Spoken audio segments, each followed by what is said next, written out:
There is a type of porcelain bowl that's been made in China for centuries to hold rice. It's called rice grain porcelain, or linglong yan, which when translated means, I like open work or devil's work.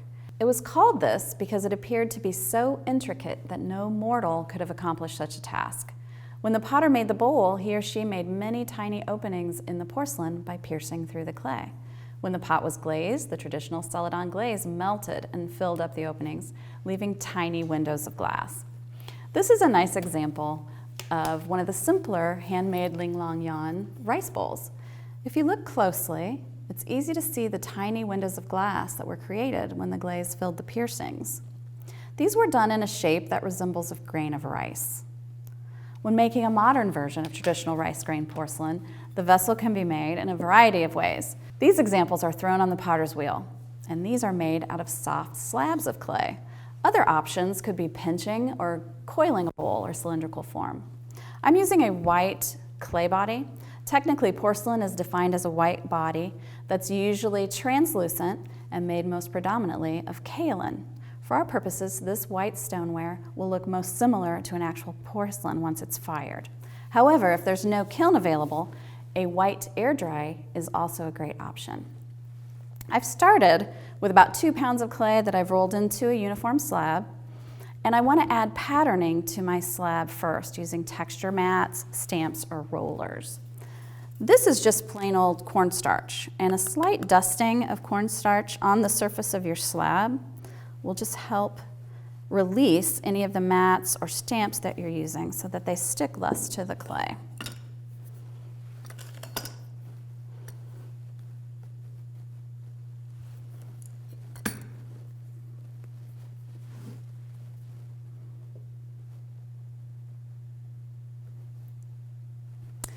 My slab is fairly soft at this stage, so it takes impressions very well, and it will be flexible when I want to shape it.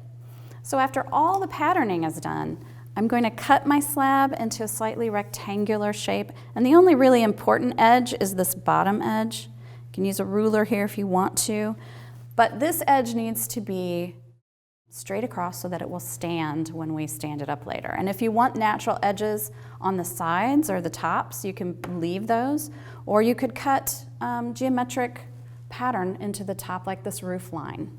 So I'm going to I've cut this top edge, and I might just sort of tear my sides. At least that side.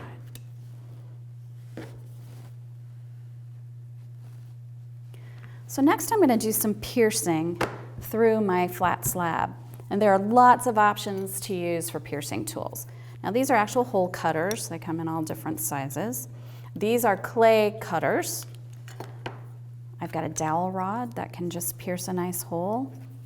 There's another shaped kind of stick. And these are just pieces from a sushi mat. These tools are called pouncing wheels. They're actually used to transfer pattern to fabric, but I really like the way that the pierced line that's created when these are used. The thing that you want to be careful with this is to keep that right on the surface of the clay, because you don't actually want to cut through the slab.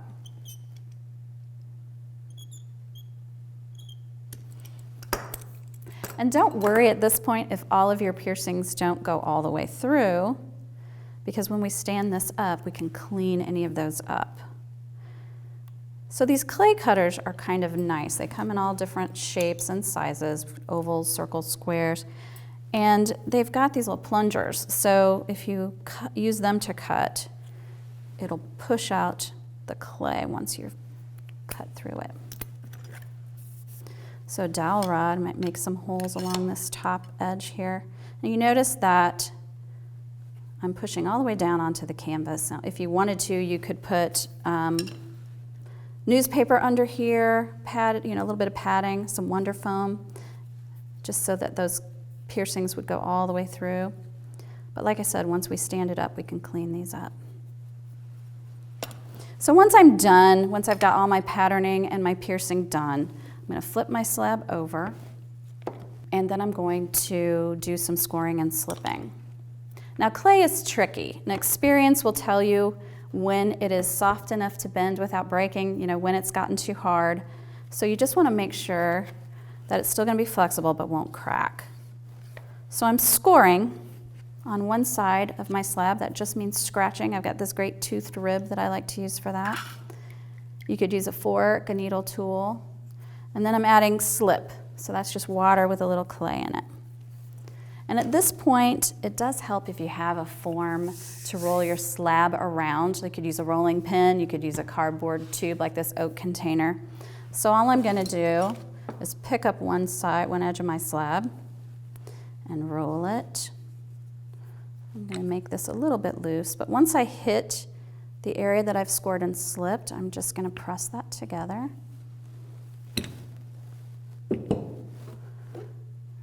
And stand my slab up. Now you can see it's still pretty soft. So I'm just going to double check, make sure my seam is sticking together.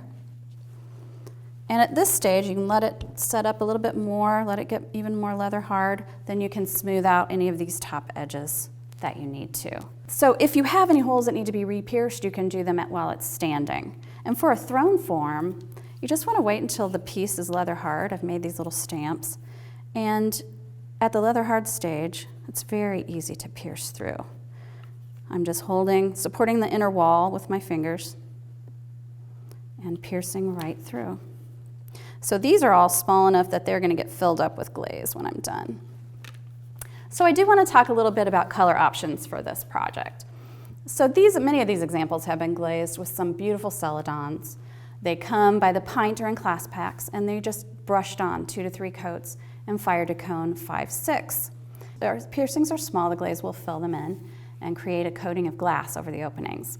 Larger openings obviously will remain free of glaze. Another fun option is to fill some of the piercings with these glass beads. Now don't combine the beads with the glaze, and if using glass beads, fire to cone 04. That's a normal bisquing temperature. So you could put these in at the leather hard stage and just fire to bisque. And just a note, these specific beads are formulated to melt just enough at cone 04. If you want to try other glass beads, feel free. Just please test their melting point in your kiln before using them with this project. And if you've used the air dry version, the glass beads can be pressed into the clay and left just as is. The air dry projects could be also painted with acrylics for added color. I hope you'll enjoy experimenting with a modern twist on an ancient technique.